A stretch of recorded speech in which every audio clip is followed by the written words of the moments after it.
One can be crowned the winner of World Series 3 in 2025 here in Los Angeles.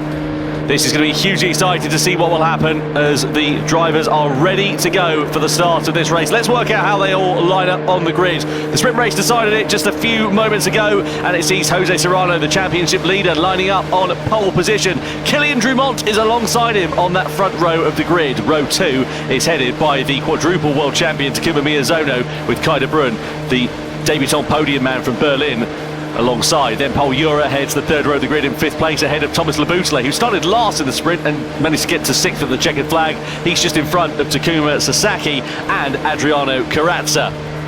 Next up on the grid, you've got Guy Barbara in P9, and completing the top 10 is Angel Inestrosa, whose mistaken strategy cost him very dear. Valerio Gallo, second in the championship, lines up P11 ahead of this grand final, and Samuel Cardinal P12 as well. Now, we've got a difference in tyres at the start of this race. Soft, medium and hards available for the drivers. A lot of the drivers there starting on the medium tyres, but three, Barbara, Inestrosa and Gallo, going for the hards at the sharp end of this race. What do you think that's all about? I think it's exactly what we discussed. It's thinking how to do something different, especially for Valerio Gallo, who comes in this race second in points, having a disastrous sprint race there, puts him at the back of the field. He's thinking maybe not just about winning, but it's just moving himself forward towards the points. You have to do something different, knowing he'll be in a bit of traffic early on, and see if this could work to his favor.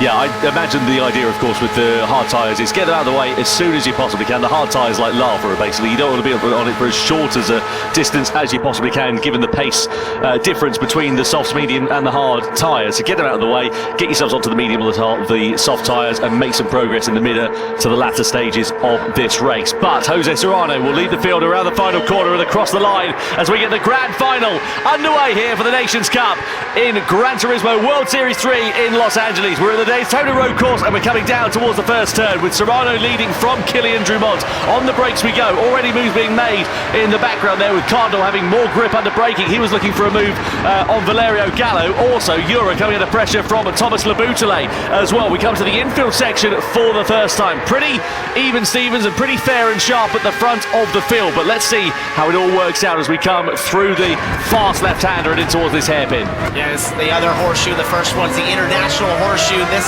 shoots you towards turn 6, which leads on to the first portion of the banking, one of the most important corners on this racetrack. It's tough to get the power down right here. The track kind of falls away to the outside. You see a little wiggle there from Miyazono. That will happen lap after lap. Yeah, no doubt about it. On board here we are then with Kylian Drumont on the banking then. You can see Jose Serrano's gone for a low part of the banking there, and he's able to hold the speed quite nicely. We come down in towards what was known as the bus stop chicane, now known as the Le Mans chicane. We flick it through that left-hander. You can hear it's just sort of a courtesy lift as you go through there. Shift it down the gearbox and run it as close to the grass, and clip the grass actually on the outside of it. But Jose Serrano doing a great job leading this one. A couple of tenths in front of Kylian Drumont. Here though is Takuma Miyazono sitting in the wheel tracks of Kai de Bruyne. You've got Paul Ura and Thomas Laboutelet very close behind indeed, and here comes Kylian Drumont. Side by side he is now with Jose Serrano to take the lead of the race as we come across the timing line for the first time of asking. He's through and into the lead. He's kicking off behind there as well. You've got Kai de Bruyne, who is side by side with Takuma Miyazono as we come through the first corner. De Bruyne now up and into third place. And you saw how tight it was. They were 2 by 2 by 2 down into turn 1. You saw the pass there by Drumont around the outside. That's the effect of the draft, and you're going to continually see that throughout this race.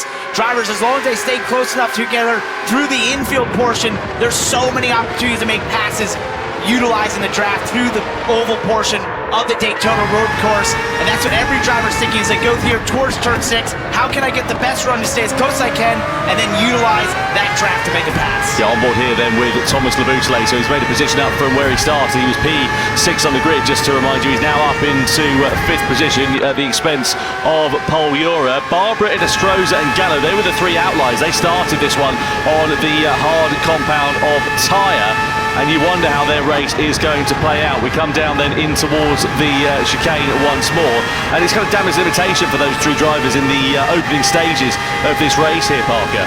Right, that's really, you look at Gallo in last right now, utilizing those tires. You see how long they choose to stay on them. Probably the shortest amount of time possible, then to get to the mediums and the softs as we're on board with Miyazono now. Oh, look to the inside. Now talks to the outside, possibly. Didn't quite have the momentum right there. He chooses to stay behind Laboutilé to the outside right now into one. That's usually tough. The track is off camera there. If you get too far to the outside, you just sort of fall away from you. Yeah, Drummond and Serrano were side by side for the race lead at that point there as well, but Laboutilé is throwing the kitchen sink at this one, or at least trying to, on Takuma Miyazono. They come through that first hairpin, but nothing doing for them at the moment. De Bruyne sitting in third position, just keeping his powder dry at the moment. Just doesn't want to let the likes of Drummond and Serrano get away. Subsequently, they want to be a little bit careful about battling against one another, because if they do, it'll drop them right into the clutches of the prevailing field, and they are hungry and ready to pounce. Yeah, you don't want to be side by side through here in turn 6 on the banking right now. And I have to wonder if Jose Serrano sort of let Drummond get there just to utilize a little bit of draft. We talked about fuel saving could possibly be a part of this race. They can't quite go the whole way on a tank without a little bit of fuel saving, so that could be some of the thought process there, dropping a second and utilizing a bit of that draft to save some fuel. So on board here then with Thomas Laboutilé. What are the key parts of this circuit here, Parker? How do you set a fast lap time? How do you make sure that you've got the secrets of Daytona? In most cars, I would say the infield for sure, the international horseshoes, and the turn 6 leading on the back straightaway, and then your X out of the bus stop. In the X 2019, I'm not quite sure. It's incredibly fast. The bus stop is not a traditional corners. You see Serrano go to the outside, Drummond. I guess he wasn't saving fuel, of course, like I said, because he chooses to go back to the lead right now. And sometimes you see that at this racetrack in certain cars where you use that. Oh, we got De Bruyne spinning out there. Yeah, big moment there, and De Bruyne, the big loser in all of that. And we saw other drivers going off onto the grass. Sasaki's dropped down the order as well, so that's kicked off in the sort of battle for the podium places there, really. The upshot is it's now Serrano that leads, Drummond in second, and Miyazono is up and into third place, Laboutilé into fourth position. So we've lost one of the competitors from that battle for the podium, and Miyazono and De Bruyne are now under investigation with one another for that collision. I'd love to see a replay, because we only really caught the back end of that crash, and I wonder whether Miyazono was the aggressor. Battle for the podium, big horse like that. Make sure that you be a part of this race. They can't quite go the whole way on a tank without a little bit of fuel saving, so that could be some of the thought process there, dropping a second and utilizing a bit of that draft to save some fuel. So on board here then with Thomas Laboutilé. What are the key parts of this circuit here, Parker? How do you set a fast lap time? How do you make sure that you've got the secrets of Daytona? In most cars, I would say the infield for sure, the international horseshoes, and the turn 6 leading on the back straightaway, and then your X out of the bus stop. In the X 2019, I'm not quite sure. It's incredibly fast. The bus stop is not a traditional corners. You see Serrano go to the outside, Drummond. I guess he wasn't saving fuel, of course, like I said, because he chooses to go back to the lead right now. And sometimes you see that at this racetrack in certain cars where you use that. Oh, we got De Bruyne spinning out there. Yeah, big moment there, and De Bruyne, the big loser in all of that. And we saw other drivers going off onto the grass. Sasaki's dropped down the order as well, so that's kicked off in the sort of battle for the podium places there, really. The upshot is it's now Serrano that leads, Drummond in second, and Miyazono is up and into third place, Laboutilé into fourth position. So we've lost one of the competitors from that battle for the podium, and Miyazono and De Bruyne are now under investigation with one another for that collision. I'd love to see a replay, because we only really caught the back end of that crash, and I wonder whether Miyazono was the aggressor in that instance. Through onto the banking we go for the fourth time out of 30, and we've got to keep an eye on the tyre wear for the mediums as well, because of course they're a bit of a halfway house between the hards and the softs. Let's have a look at meanwhile what happened here to De Bruyne with the Laboutilé in the background. There was a bit of contact between himself and Miyazono. How'd you read that one? So that is a very typical incident at Daytona Road Course, and it's the fact that as you come off of turn 1 there, the track goes back to the left a little bit, so that outside car is put in an awkward position where they have to get left. The inside car doesn't want to give them that space like Miyazono did, and you have that altercation and they come together like you saw. That's very typical at this racetrack. We see it in almost any race you have here. So this is really tight.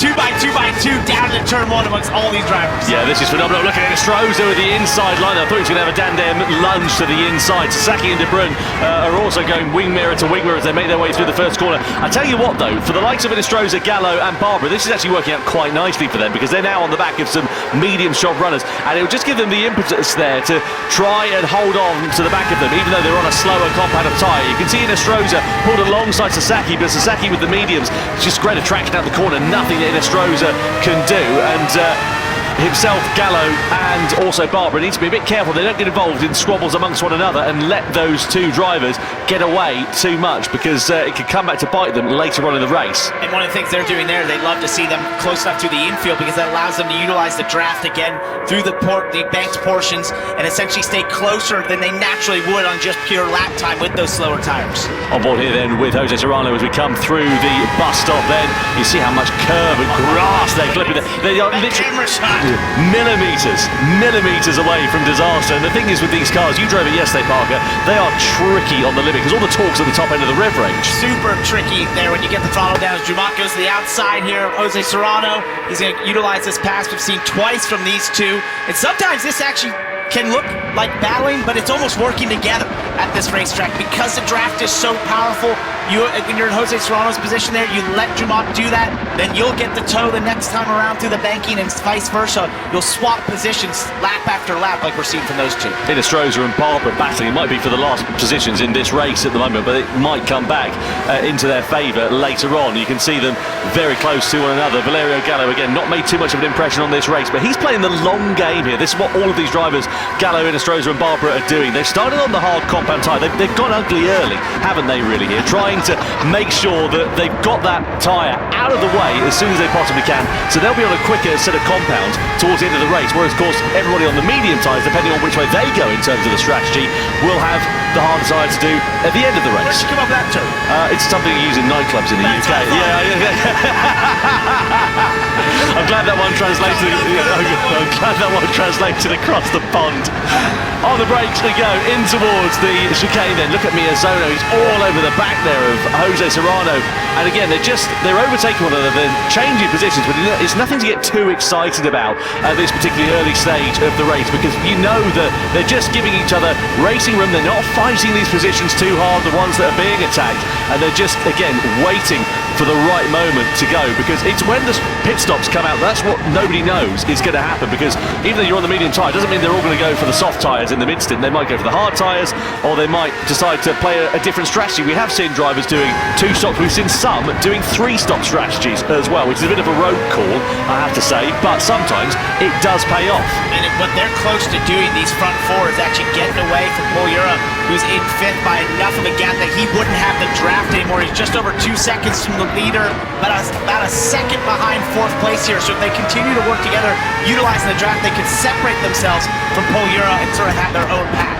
Absolutely. Well, Valerio Gallo will be hoping to make some progress from 10th at the moment. He'll be finishes there. We're more disappointed than the Rooster, who's just had his tonsils out, to be completely honest with you. But there's still plenty of time for this race to unfold. We're not even 1/3 of a distance through it as we ride on board here with Thomas Laboutelet. You can see there Takuma Miyazono, as part of his routine, always listens to a particular song the night before every race, and it's always interesting that race drop. I'm not familiar with it, I must be honest with you, but I'll give it a go, to be honest, because Takuma Miyazono he's a quick driver, and I could probably learn a thing or two to pick up my pace. I could use that too. I would like something like that. Did you have any help there is? Do you have any superstitions when you go racing, like putting one boot on or one before the other, or you know? Yeah, I know what you're saying. I try to put the left on first. You do? Yeah. I always find it. And left glove. I'm exactly the same actually when I go racing, but to be honest, I'm so slow it doesn't really make much of a difference. Anyway, side by side with Serrano versus Dumont as they change positions once more down the start-finish straight and into turn 1. Miyazono, Laboutelet very close to one another behind there as well, and you can see Laboutelet again, he's just looking a bit threatening, and Miyazono picks up a penalty then. Wow. A 1-second penalty for that collision that we saw earlier on with Kyle Brun. And I think that's the correct call in a lot of respects. You know, he was there, he didn't give him the room on the exit, he drove into the left rear of De Bruin and spun him out, so you get a penalty. Yeah, it's a shame for De Bruin because he's sort of spoiled his race there, really. I mean, he's on the coattails of the likes of Sasaki, etc., but it's not where he should be relative to the pace that we've seen for him, and that's how different these events can be. You know, last time out in Berlin, he was on for his first podium, and he was absolutely delighted with that after having fought for it for such a long time. And it's sort of hero to zero stuff here, this one as well. Now, for Takuma Miyazono, he's got that penalty, so he's going to drop behind Laboutelet, of course, but it might drop him even behind Paul Ura because they're not too far adrift, and that penalty zone is at the quickest point on this circuit. So we're coming through in towards it now. You'll see the 2 yellow markers either side of the track, and you lose, of course, that 1 second in terms of the penalty time, but you also lose that time getting back up to speed there as well. So Labuschagne is going to fire past like Miyazono's just stuck the handbrake on. Wow. And there he goes. This is going to be a huge penalty. Yeah, so he drops down then behind Thomas Labuschagne, and where is Yuri? He's right on his gearbox then, just a tenth of a second behind. Labuschagne's profited from it, he's up into third place. Our first pit stop takes place, meanwhile. Inestrosa from 12th and last in this one has pitted from the hard tyres. Now, where does he go in this? Does he go for the mediums? Does he go for the soft compound of tyres? And crucially, when's he going to take some fuel on board as well? We're quite early into the race, so not really too much point, but this is the moment that cost Miyazono and also De Bruyne as well, and there's the penalty that Miyazono just served. And you can see there where Miyazono just went to the right at the same point that De Bruyne was going left. It's just a classic collision here, but he was definitely in the wrong, not giving him the racing room he needed. No doubt about it. Inestrosa then onto the medium compound of tyres for his first of 2 pit stops at a minimum in this race. So he'll now be on the same tyres as the majority of the field in this one, but of course they'll be significantly fresher than everybody else at this stage in the race as well. You can see that there. 40% of the rear tyres are left pretty much for all of the drivers inside the top 10 that are on the hard compound of tyres, whereas Inestrosa, a brand new set of fresh mediums, they're going to feel so lovely compared to the hards he was on. And you know, in super speedway racing in NASCAR, when you race at Daytona, you want to pit in a pack because you want to utilize the draft. You don't want to be out there by yourself. I think this is very similar, and we'll see many of these drivers try to pit together because they're going faster utilizing that draft than they would be just by themselves. Even if you've got those better tires, you want to have to utilize the draft to turn really fast lap times. And you can see these drivers at the sharp end of this one here, Parker. Obviously, they're all working together at this point. They're in a race with their shoelaces tied to one another here at this point, but eventually they're going to have to undo those shoelaces and start fighting.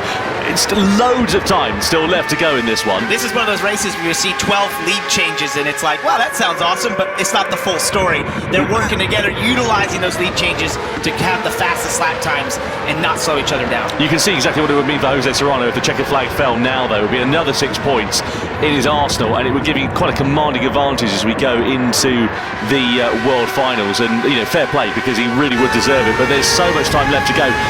And I suppose if you're the likes of Kylian Drumont and Thomas Labuschagne here, how do you play this in terms of your strategy for this race? Because do you follow what Serrano's doing in the hope that you'll keep track position? I would, personally, just utilizing the draft, being able to follow him, knowing he's the fastest driver here, most likely the winningest driver of the season.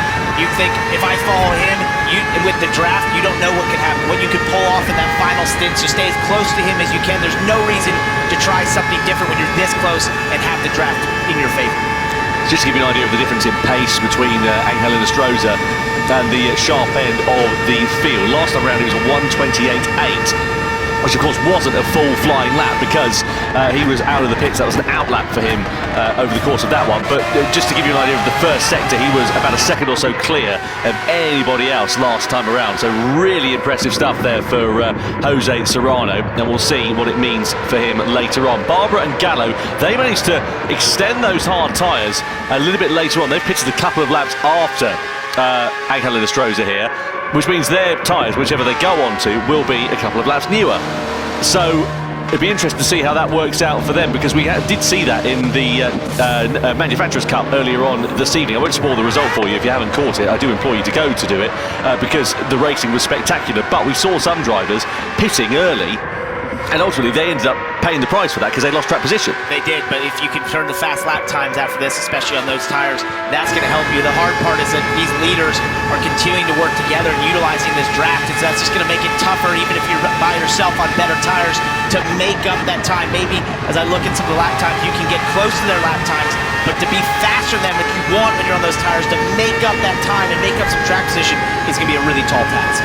Yeah, no doubt about it. On board then we ride here with Thomas Labuschagne with that relatively clear view down towards the first corner. Drumont and Serrano, and again just keeping him honest at this race. Sasaki's picked up a penalty here. You can see that with the flashing red dot next to his name. Not quite sure what that is all about, but something to keep an eye on there for him, presumably because we didn't see anything come up and it'll be down to track limits. But he's coming into the pit lane at the end of this one, so he's the first of the medium shock runners, the drivers who started this race on the medium tyres, I should say, that has pitted then. So let's see how he plays this in terms of that strategy. But you can now see it's gone from what was a 3-way fight up to a 4, now 5-way fight, because Miyazono and Ura are right in the picture here. Yeah, that penalty for Miyazono really pulled Ura back up into this front 4 cars, and now it's sort of a 5-car train and leads this race right now because he was about 2 seconds back from the leader, a second back from 4th, but when Miyazono got his penalty, he was able to utilize the draft with Miyazono to get back to this front pack, and now it's expanded to 5 cars in this lead pack. Yeah, let's see how these drivers are going to play this one. And as you said, you would imagine it'd be a case of follow the leader, whoever blinks first from I would this. think, but I haven't been right very often. Well, I'm almost never right, to be completely honest with you. Down towards the braking zone we go of that chicane, threading the eye of a needle through there. So Sasaki went from the mediums to the hards then. So if you're the drivers that are up ahead of that, are you going to go and do the same? I suppose that's the risk though, isn't it? You go to the hard tyres and sort of deal with that pain in the middle stages of the race, which then would leave you the soft tyres at the end of it. But if you did the reverse of that, of course that would leave you vulnerable at the end. So it's so difficult to work out. This is all going to work out. Obviously you've got fuel to consider in this one. Whoever is, might be saving fuel. If you're the likes of Thomas Laboutelet, you're just sitting in the slipstream, maybe you can do a bit of lifting, coasting, save a bit more fuel, save maybe a couple of seconds on the pit stop, which could give you track position after it's all worked out. I have to think Laboutelet is doing that because I've watched him continually have the chance to go by Jose Serrano here, poke to the outside. He chooses to stay right behind Jose Carranza on pit road right now, going to the hard tire, and I think that's, for him, Laboutelet there riding, that's definitely his thought process. As I'm in the lead pack, my advantage here would be how can I make that pit stop the shortest amount or not have to take much fuel at all by staying here in the draft and saving fuel. Yeah, more medium shot runners, Carrazza and Cardinal going on to the hard compound then in the middle stint of this race. And you can see the drivers at the sharp end of this one, their rear tyres are now looking pretty second-hand, so you'd imagine it's got to be this time around that they're going to be coming into the box. Let's see who decides to dart in. We're coming towards the chicane for the 13th time of asking. Threading it through there. You can see the throttle trace right there as he got towards the bus stop, just feathering it a little bit before they got to the braking zone, just standing there right behind Drummond. Yeah, no doubt about it. They're surely going to have to come into the box then at the end of this lap. I think they're just going to be pretty much bound by circumstance then, really. And Drummond, as he is side by side here with Jose Serrano, it's a race into the pit lane here. He's trying to get track position to give him more position on the exit of the corner. Now, are they all going to follow the same strategy in terms of the tyres? Drummond, Serrano, Laboutelet, Miyazono, De Bruyne, all into the box for this one then, as well as Pol Ura. And if they all go to the hard compound of tyre, it'll be all's fair in love and war. It'll be pretty even Stevens, but if someone goes to the soft tyre, plays a bit of a gamble, or maybe takes on some fuel at this stage, I don't think they're going to do it. I think they're just going to follow everybody else's strategy because, though it might give them an advantage now, they'll have to take that pain a little bit later. And indeed, you can see Jose Serrano exiting this one in the lead, but with Laboutelet and Drummond right on his gearbox then as they all filter out onto the race circuit and make their way through the hairpin for the 14th time after their first pit stop has now taken place. And that was such a sneaky move by Serrano into pit road, utilizing the draft, got to the outside to be side by side as they hit pit road. That gives him a little bit of advantage as they hit pit road to the line. He gets the lead out of the pits, now back where he wants to be, and on these hard tires, we'll see. This could potentially be a place where within his pace, could he stretch that gap to the infield to maybe try and get away and break this draft slightly? Yeah, it's so difficult to break a slipstream on this circuit though. That is the problem, isn't it? Because it's just a slipstream style of circuit really, where you're running to the checkered flag with drivers very close behind.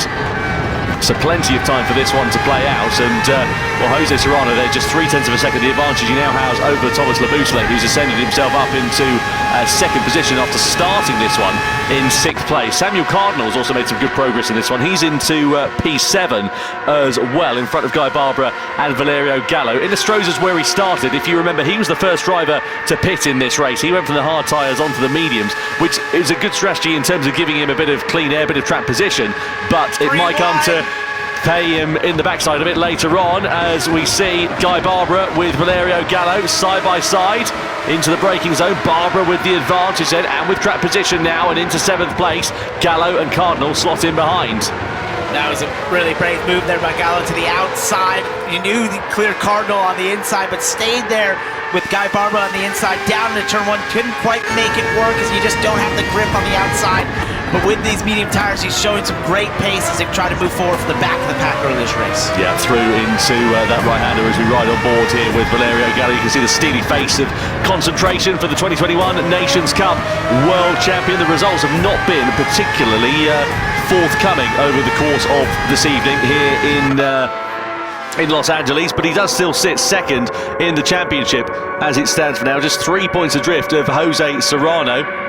As you look at fact there for Guy Barber at the bottom left-hand side of your screen, he's currently in P7, the leading medium-shod runner in this race. Just to remind you, Barbara Gallo and Ines Stroza all, of course, started this one on the hard tyres. They're now on the medium tyres in the middle stint. Guy Barber started driving Gran Turismo at 7 years old. I think I was the same. It was just not this Gran. It would have been Gran Turismo 3. Yeah, it's so interesting how everyone's got a story when it comes down to Gran Turismo. You know, talking to some of the audience here in LA, everyone's, of course, had some experience with the Gran Turismo Championship as Laboutelet now gets a bootful of Jose Serrano into the back of him there through turn one. That's left Drummond with the inside line and a possibility to try and attack as they go side by side into the hairpin. Serrano gets it back and into second position. Ura's there in the background ready to try and take profit as well as Takuma Miyazono, but now it is Laboutelet that leads for the first time of asking in this race. You can tell as we get past halfway here, things getting slightly more aggressive at this time. Right there, that move down into turn one, Serrano getting the back of Laboutelet. Drummond trying to get to the inside. He tried a defensive move to hold him off as these five cars have condensed back together here. I think for Serrano, he thought maybe if he could get to the lead, harder tires, maybe they'd race out the pits a little bit, could get a bit of a gap, but absolutely not the case. He's now firmly in this pack. I have to say, it's a bit of a shame that these leading runners did not go for an alternate strategy. I'd love to have seen somebody just bolt a set of soft tyres on in the middle stint for it and just see if it works out. I suppose there's a lot to lose in those circumstances. You know, track position at Drummond over the curb, lost time, and that sends Ura into the back end of there as well, who subsequently loses a place to Takuma Miyazono. That was really sketchy, very close to losing it. This car is so finicky, it's such on a knife edge at times.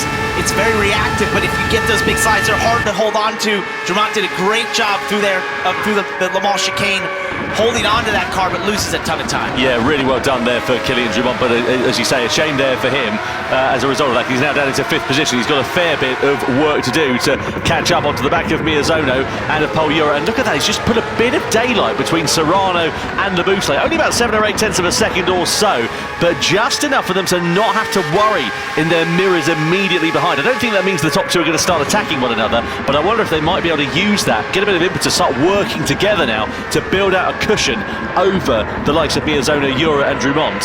Yeah, they enjoyed seeing that from Drummond there with that check up into Paul Ura, and it slowed up enough that Miyazono was able to go by there, give them just this little bit of gap, so they're starting to think at these points, maybe we can get a gap, but you just know if you don't make it happen through the infield, that draft will condense you all back together. As Jose Serrano there with a bit of a lead over Laboutelet. They're not quite drafting the way we saw earlier between him and Drummond. Yeah, he's starting to pull the pin now a bit, isn't he, here, Jose Serrano, and I wonder if that could prove to be a good move, because if he's able to get a bit of an advantage in a bit of track position, that would be a very welcome result. And I'd say track position in terms of just, again, not having to worry about the immediacy of what's going on behind you in your mirrors. But I suppose the converse of that is if you start beginning to push, it means you're going to start needing to save fuel, and of course he's going to be expending more fuel because he hasn't got the slipstream like all of the other drivers stuck in that train behind. Karat's just picked up a penalty, by the way. I think he's just served that one, and presumably that must have been for track limits because we didn't see anything come up on the screen. Been quite an anonymous race so far for Adriano Carazza. De Bruyn and Sasaki under investigation for a collision there as well, so we'll pick the bones out of what happened there, but the upshot is De Bruyn is now down and into 10th position. Sasaki is plumb last by 4 seconds, so clearly something's happened there to the Japanese driver. It's not worked out at all for him. And you think for Serrano and Laboutelet, they thought maybe they could get away. I'm starting to see that opportunity decrease right here as Miyazono gets back. Paul Ura getting up there as well. So I just think they were in that zone of maybe potentially doing such a thing, but it's starting to look like it's going to condense back together like we've seen majority of these race amongst these 5 cars being so in a very tight pack. So put me in the cockpit of these cars at the moment here then, Parker, because obviously we're in a bit of a quieter phase of the race. You know, in terms of the on-track action, they're not exactly dive-bombing each other at every corner. If you're Thomas Laboutelet, Takuma Miyazono, etc., you're sitting behind the drivers in the lead of this race. What's going through your mind? How are you planning your sort of final third? I think at this time, you're obviously assessing your competitors. Where do you think they're better than you? Where do you think that you could work and improve, but a little bit, and also knowing when are they going to make that first move to get on those soft tires? When does that happen? Do you follow them? Do you try to do something different? Most likely you want to just follow the leader to get on those softs immediately, not let them get away. And so this portion of the race is just a bit of assessing at this time as you watch the Boudelet go to the lead over Jose Serrano. That same pass we've seen multiple times, and you're just trying to set yourself in a position where you feel like you can react to that pit stop, put those softs on, and be in a position to hopefully strike in that final stint. I suppose that's the thing, isn't it? Obviously, at other circuits where the slipstream maybe isn't so prominent, De Bruyne picks up a 1 second penalty for the incident with Takuma Sasaki, by the way, so he was clearly deemed as the aggressor. We didn't see exactly what happened, but yeah, just going back to that thought. So I suppose if you're the likes of, Kylian Drummond, for example, you're at the back of this train at the moment. I mean, if you try and do the undercut and stick a set of soft tyres on before everybody else, sure, it might give you a bit of track position. Maybe you come out in clean air during your pit stop, and it gives you that track position to be able to take advantage when everybody else makes their pit stop. But the problem is, it'll leave you so vulnerable at the end of the race because the slipstream is so powerful at this circuit. It's just not worth that gamble. Yeah, the only way to avoid the slipstream or to try and combat it is just to be really good to the infield, right? And that's just typical of Daytona road course. No matter what you're racing, that's always the case. You try to do all the hard work to the infield to get away, to not allow the driver behind to have the easy work of utilizing the draft through the banking sections, but it's just such a tall task, and if you go earlier onto those softs and put yourself at a grip deficit, you're most likely not going to be able to hold them off down through the oval portions. Side by side here with Serrano versus Le Boutelet. Le Boutelet was leading across the line. Serrano now back in front by the time we get down in towards T1. Look at Valerio Gallo, who's making a great ascension through the field. He's closed the deficit down to these hard shot runners and is really making hay whilst the sun shines. It's exactly what he needs to do because those medium tyres are going to start to come towards the end of their useful shelf life a bit sooner than these hard tyres, and he's got, of course, a pace advantage of about 0.6, 0.7 of a second or so, and he's really taking profit of it here, is Valerio Gallo. He's made his way up through the field, up into 5th position, and he needs to do that, really, because if he wants track position, this is exactly how to do it while the field is all closed out. This has been an awesome drive by him from the back of the pack, using an alternate strategy, getting on those mediums when these drivers are on the hards, and joining this front pack that now puts him in great position. If he can hang on here to when you go and put those softs on, he's now in the fight for the lead. We talked about before the race, maybe he had to think about just how do I get in position to get some points. He's already done that if he can hold on to this position. Now it's about being a part of the conversation for the win because you're just a couple cars behind, and we've seen how quickly people go from being the leader or second place to third to fourth and vice versa. Yeah, and also as well, they've done the hard tyres, haven't they? Valerio Gallo, Hector Stroza, Guy Barbara. So they've already gotten that phase of the race out of the way. So if he can get track position, there is a battle de facto for the race win, essentially, because he'll be on the same compound of tyres at the end of this one. The disadvantage may be if he's expended a bit more fuel. Look at this, he's now kicking off. Miyazono lunging to the inside. Serrano and Ura also going 2 by 2 through the exit of turn 1. That's opening the door here. Valerio Gallo is going to get a bit messy here as we come in towards the hairpin bend. Drumont's ready to try and pick his pocket there as well. Gallo's in the middle of a bit of a sandwich here, and he might come off second best, but manages to get himself now alongside Drumont for the exit of the corner as Serrano bails out of that battle as we come and flick it through the left-hander. Gallo's going to have the inside line of the grip under braking, gets himself through and into 4th place. That was an amazing bit of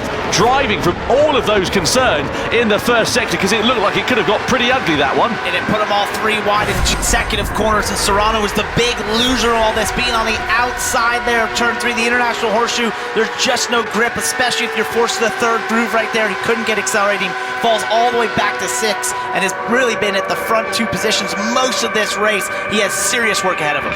Yeah, amazing job from all of those drivers, and for Valerio Gallo, he says he plays for fun, which helps him not get overloaded with training. I've known Valerio for quite a long time now, and he is one of the most calm, cool and collected characters in the Gran Turismo World Series, and also one of the most competitive. He knows how to pilot one of these machines, and he just does it for the absolute sheer joy of racing. Look at Ura all over the back here of Miyazono, but Gallo's coming through like a storm, pulls to the high side, goes to the outside. That's going to leave him a bit vulnerable, but he's got so much grip under braking, he's able to pull alongside Ura, and I think he's just going to have to bow out a bit on the exit of turn 1, which he does so.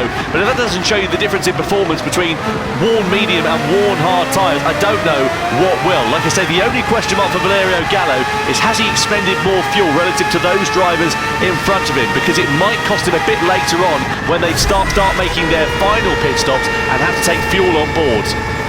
Let's have a look here at Miyazono then, Serrano and Labutale. This is going down towards turn 1. And Miyazono lunged to the inside of Jose Serrano at the start of this most recent lap. He's now just dropped down to third place because Paul Ura is through and into second. There's no safe place Honestly. in this top 5. It's just constant movement, constant actions. They're all moving around and jockeying for position, utilizing the draft and firing down the inside of certain corners, putting people in awkward positions. This is an awkward one right here. You gotta bow out of it right here. You can't go side by side through the bus stop. It's just not possible in the X 2019. You'll be way slower than you want to be on the exit. Blink and you'll miss it sort of stuff. The medium shot runners have pulled a bit of a blinder in this race, actually, to be honest, because they started on the hard tyre, they got that phase out of the way, and now they're really taking profit because the field hasn't spread out like you might see in a more traditional style circuit, because of course the slipstream is just so powerful and the drivers just sitting in all of those trains. They've really been able to take profit in this mid-stage. It's brought a lot of them right into contention. As we're on board here with Valerio Gallo, looks to the outside right now. His right rear tire is really warns us about how long can he hold on. Oh, it's so tight too. They're so tough to be side by side. Both competitors have to work together as they go down into the International Horseshoe. A bit of contact. That was Gallo getting 2 for the price of 1, going down into there as well. He went from 5th place up into 3rd place at the expense of Miyazono. Guy Barbara's there ready as well. This is going to start getting pretty scrappy before too long, and someone I'm sure is going to come off second best. We flick it through into the right-hander. Serrano's on the inside of Guy Barbara for 5th position. Gallo's there in 4th place. He looks pretty safe there for now, but as we come in towards the left-hander and come onto the banking, now we're going to start seeing the slipstream, and now we're going to see Guy Barbara getting right into contention for this one. Inestrosa, Cardinal and De Bruin, by the way, have all gone on to the soft tyres for their final stint in this race. That have taken fuel on board for that pit stop there as well. Through the banked left-hander we go as we head down in towards the Le Mans chicane. 2x2 at the sharp end of this one for the lead. Labutale versus Paul Ura. Into the braking zone we go. Labutale, the victor on that occasion. He holds on to the sharp end of this race. And what was a 5-car pack has extended into a 7-car pack here as we get towards this final pit stop for the soft tires, happening any moment here. Yeah, it's going to be any time now. These drivers are going to start coming in as they do. There we go. So into the box for Ura, Labutale, Miyazono, and look, they're all following suit. They've got no choice. They're now bound by circumstances here. And the crucial thing is they're all going on to the soft tyre for the end of this race. But look at the fuel difference there. Serrano, he's managed to save fuel. He's got, what, 5 litres more than some of the other competitors. Gallo, for example, 22 litres. And it's 3 litres per second more refuelling time. So that's going to cost him time and possibly track position there here for Valerio Gallo. So that's what I was saying about that being the question mark over the latter stage of this race. So though he's gained track position here, it's going to leave him with a bit more work to do in the closing stage of this one. Now Ura has taken advantage of having saved a bit more fuel, and he goes through into the race lead against Thomas Labutale. Miyazono's in 3rd. Gallo is into 4th position, ahead now of Jose Serrano, Kilian Drumont and Guy Barbara. So 7 cars in the battle for the lead with just under 6 laps now to go. And Serrano was the big loser in that whole sequence there. Through the end of that last stint, he just lost that track position through the altercation down to turn 1, and now fighting for 5th here on the inside, back onto the banking through turn 6. He holds on to that over Guy Barbara, but he's got some serious work to do to get back to the pointy end of this field.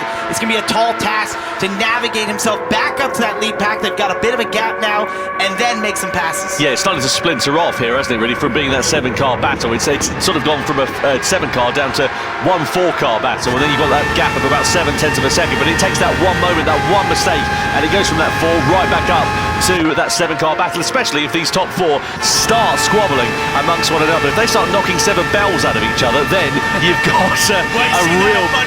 Exactly, that's what I mean. You've got a real battle on your hands. And I have to say, Valerio Gallo, I thought he was going to lose a bit of track position here, courtesy of having less fuel on board, but it's worked out really nicely for him. So maybe he underfueled his final stint. Maybe he just took a bit less fuel on board, and he's calculated this one a bit more accurately than some of his other competitors, and that's why he's into 4th place and didn't drop down right to the end of that train of drivers. And he's got the benefit of riding here behind these couple of drivers, utilizing that draft. Maybe he can make up for a little bit of that difference here and then have enough to be able to strike later in those last few laps because he knows he's timed out the field perfect. Plenty of time for things to change, but at the moment, Jose Serrano's lead would be whittled down to just 2 points going into the World Finals in Fukuoka in December. You can see just how close it is here in terms of the battles. And then that's the thing, though, for Jose Serrano, he's in P5. He's won both World Series events so far. But you can see just what a difference it would make if he only gets 2 points on the board here tonight. 25 laps in this race, 8 cars in the lead back right now. This is anyone's race, especially if they get to start dicing it up and side by side anytime. All these drivers waiting for the chance to strike. Yeah, that four-way battle is starting to just get reduced down ever so slightly because Jose Serrano is not too far adrift. He's only about 9/10 of a second away, which might sound like a fair bit of time, but it's definitely within the slipstreaming range, and he's got enough time to continue closing that deficit down. And look at that, in fact, he's now gone to 2/10 of a second, so yeah, exactly that. Yeah, Miyazono to the outside, Laboutelet in the middle, Jura on the inside, Gallo's there ready to try and pick his pocket as well. In we go to the first turn, Jura on the inside, Laboutelet on the outside then here, side by side with Serrano versus Miyazono in the background for position as well.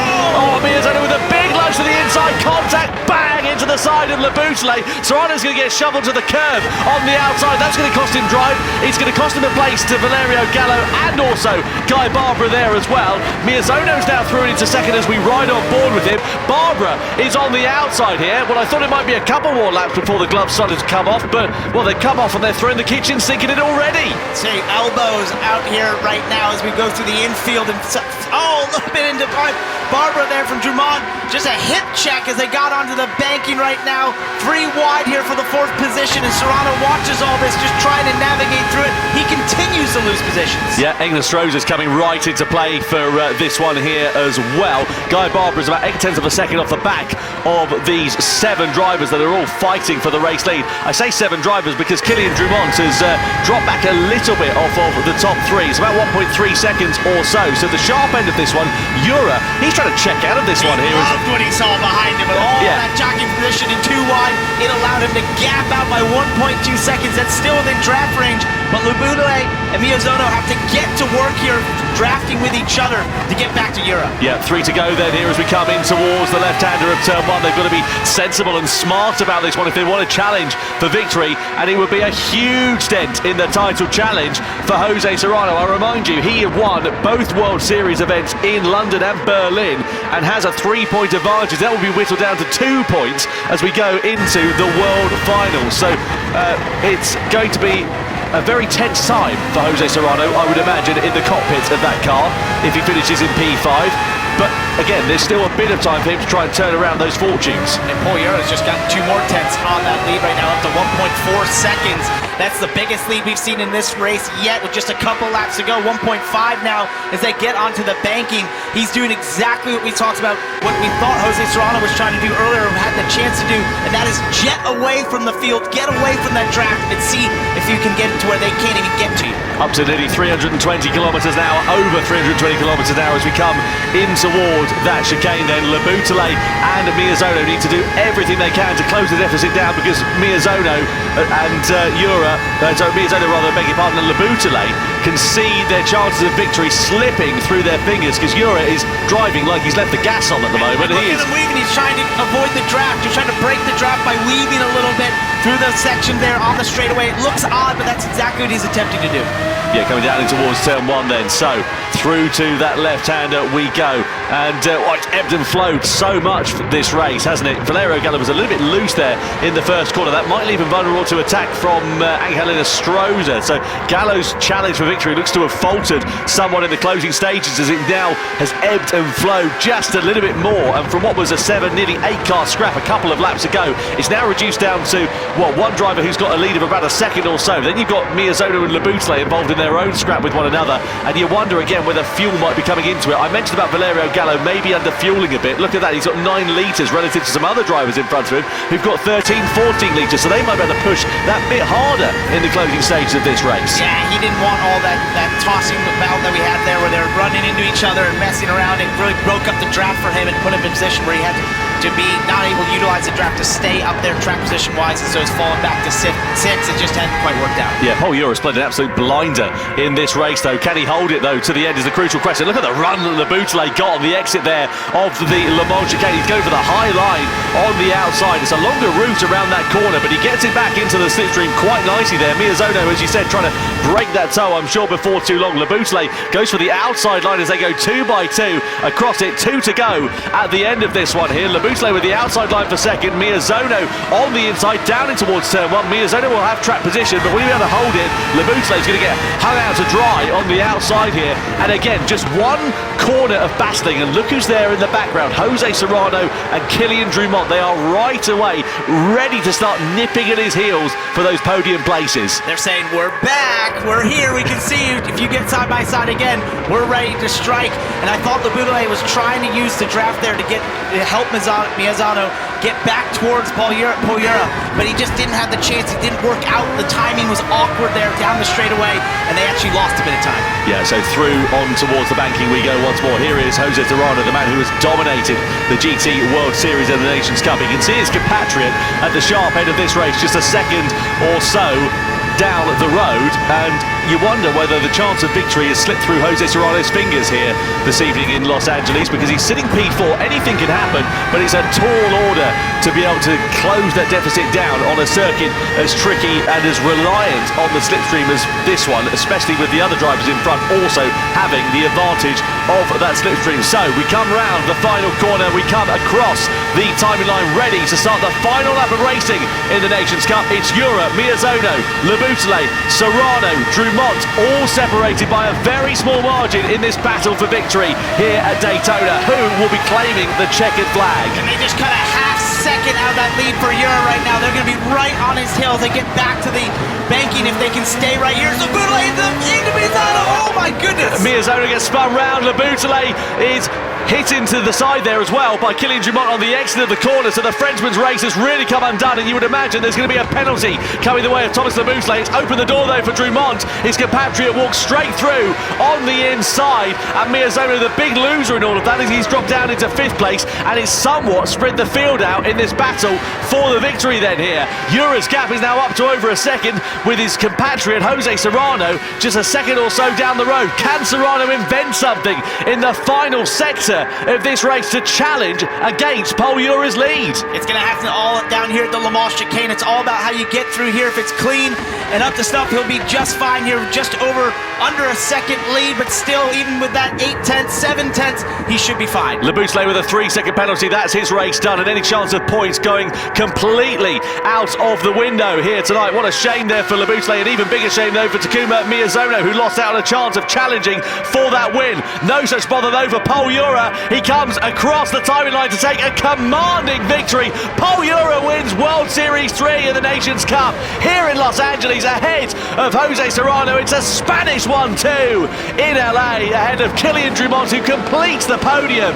What an absolutely phenomenal drive, and Jose Serrano extends his lead in the championship. If you remember, in the mid-stage of that race, we were talking about Jose Serrano in 5th place, possibly seeing his championship lead.